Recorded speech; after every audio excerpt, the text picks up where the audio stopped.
Here's the Friday Short for October 11th of 2024. About a month ago, I devoted a Friday Short on how and why New York Democratic Congresswoman Alexandria Ocasio-Cortez was spot on when she called out Green Party presidential candidate Jill Stein for being nothing but a political predator. Interestingly, many of the responses I received from listeners on that Friday Short was how then I must somehow support genocide and how wrong I was to back Kamala Harris after the administration that she's been a part of has allowed Israel to commit genocide in Gaza. Now, of course, if any of you have listened to this podcast, you'd realize that not only have I been an outspoken critic for how the Biden administration has handled or mishandled Israel's war in Gaza, but I voted uncommitted back in the Michigan presidential primary because of it. And I'll be critical, and I will not shy away from being an outspoken critic of Kamala Harris if her administration follows the same laissez-faire politics when it comes to the extreme right-wing Bibi Netanyahu's government in Israel. But many of the responses I received only focused on Harris, which I found interesting, and no one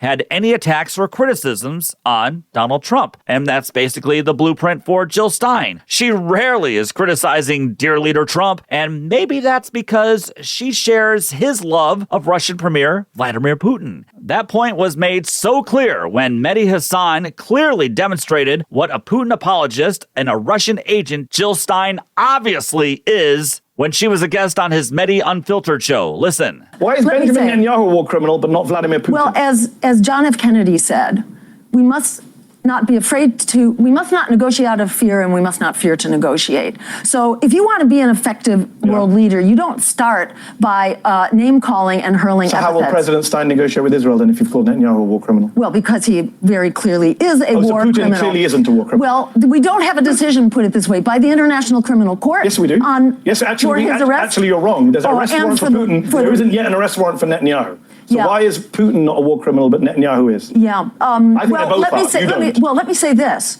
We are sponsoring that war. We are sponsoring Netanyahu. That's our war. He is our dog in this fight. That is why we have a responsibility. No disagreement from me at all. But that does not answer my question. With Russia, it's whether far more complicated. Whether we sponsor them or not is irrelevant. Either you're a war criminal or you're not. Is Vladimir Putin a war criminal? In so many words, yes, he is. I don't know what so many words are. She couldn't announce that her friend Vlad is a war criminal, just like Benjamin Netanyahu is? I mean, come on, Mehdi Hassan did not ask a gotcha question. It's a pretty simple question to answer, as he said, and she couldn't or refused to say it.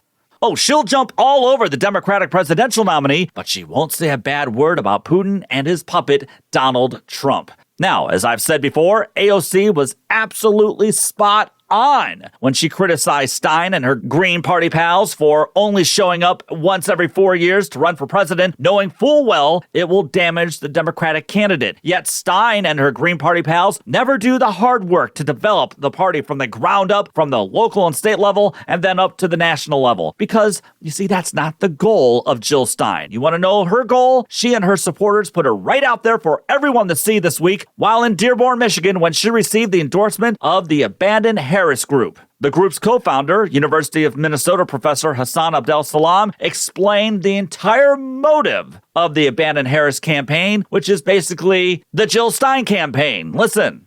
Make no mistake that this rumble of abandon guarantees a failure for the vice president, the loss of Michigan, and the loss of the White House. That we can depose the leaders who sit atop a superpower. A success that will happen immediately when we know the results on the 5th of November. And there it is.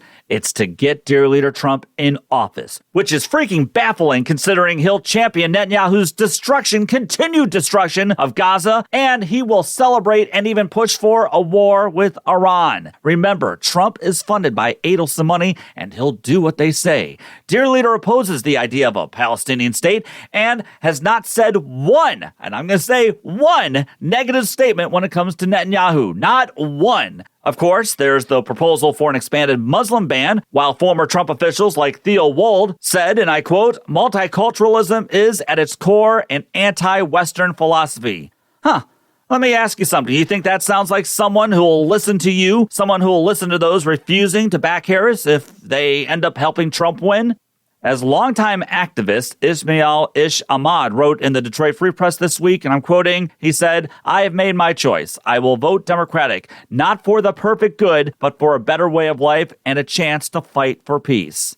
That's where I am. You can join the destructive and predatory politics of Jill Stein, thinking that you're making some kind of a ridiculous statement when all you'll be doing is endorsing Trump and MAGA's brand of politics, which is bent on attacking and ending our democratic institutions, economic and health freedoms for women, crippling unions, continued destruction of our environment, paying off the war machine, and spending time and money on deporting immigrants, all immigrants, whether they are legal or illegal. That's a hell of a chance to take. Jill Stein does not care about the results or how many people will be harmed if she helps dear leader Trump become president. She's in it for the game, and she's in it to shill for Putin. She's willing for the shillin'. I mean, look, it's your choice to make, but for me and for this election, this is by far the easiest vote I'll ever make in my entire life. leftoflansing@gmail.com is my email. Follow me on Twitter, the Gram, or Facebook. Subscribe to the podcast. And don't forget to subscribe to Left of Lansing on YouTube. Plus, don't forget to get your absentee ballots in on time. And remember, take the battle to them and go get them, Tigers.